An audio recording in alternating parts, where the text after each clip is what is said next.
All right, so this week is going to be our first opportunity to start lowering our expenses.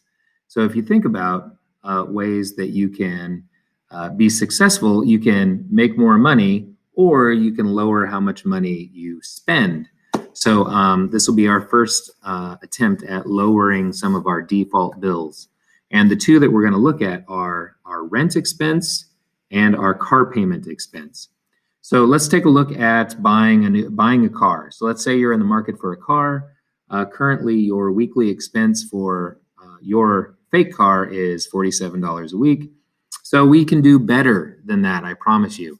So let's take a look. We'll start with Google. Google is your friend. And let's do a search for, actually, we could search for used cars near me. And you can see that you get dealerships. Most dealerships have used cars. Let's say that you wanted to go to Dick Hannah. You can go to their website, click on pre-owned. You can adjust your price to, I don't know if it's going to go that low. Let's say 10,000, 0 and 10,000. So you can start taking a look at what their prices are on. Oh, man, here's one that almost fits our criteria. You know what? I would even accept that. So I say it has to be more than $2,500. If you found this car and you wanted to go with this one, I would support that. So you can look at different dealerships for used cars. But what I would like to show you is Craigslist. Craigslist is regular people selling cars to regular people. There are dealers on here also, so just be aware. There is some pros and cons to buying from a dealer. Typically, if you buy from a dealer, you have some protections. Let's say that you drive it off the lot and it explodes. Chances are you can recover that through like lemon laws and things like that. So there are some protections, and also dealers will typically go through a car to make sure that there's no major issues, no major damage. If you're buying it off Craigslist from some guy that lives 5 miles away from you, no protections or very limited protections. But let's take a look. So if you go to Craigslist.org, it defaults to Portland, which is our general Craigslist. You can click for CLK is Clark County. So if you click on that, you see Clark, Cowlitz County, Washington. And if you go to for sale and then go down to cars and trucks, click on that. And it takes us into all the cars and trucks on Craigslist in our area that are for sale. So we know that we want to get a cheap one because we are trying to lower our car expense. So let's say that our price is from $2,500 to $5,000. And then we can update our search. And now we have all the cars that are for sale in our area on Craigslist that are within that price range. And it's defaulted to newest to oldest listings. So let's go ahead and go from price lowest to highest. And here you have some cars that you could buy that are $2,500 on up to $5,000. So let's say you like this Saturn. Click on that. You can see all the pictures of the Saturn. Looks pretty clean, looks good. It's got the information here and then a contact number. So if you wanted to buy this Saturn for your fake car for this class, I would totally accept that. This meets all the criteria, looks good. Actually, I think it looks great. I would buy this car myself if I was in need of buying a cheap used car, maybe for driving to and from work. So this would be a good choice. All right, now the next expense that we're going to look at lowering is our rent expense. And your default rent is, I believe, $150 a month, plus or minus a couple dollars, but it should be about $150 a month. This one gets a little bit tougher.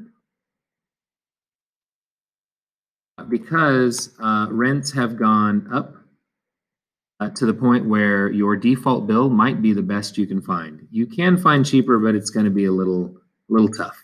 So apartments for rent near me gives you some results. You can look around here. I kind of recommend apartments.com just because it's kind of an easy user interface. And here you can see it opens with Grandview Place. That's pretty far away from where we're at. So we're these right in here. Let's say that we wanted to look at, let's go Washougal. Let's go on the assumption that maybe Washougal is cheaper. So this is actually a house for rent. So a 2-bedroom, 1-bath house is for rent for $13.50. Let's say that 2 of you wanted to take that. I would totally accept that. So 2 of you could rent that house. Each of you get a room, and I will let you calculate what your own weekly rent expense would be. Now let's look at an apartment.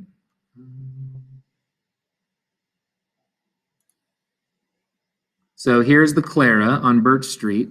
This is going to be a little bit more expensive than what you're going to want to look at for lowering your rent expense.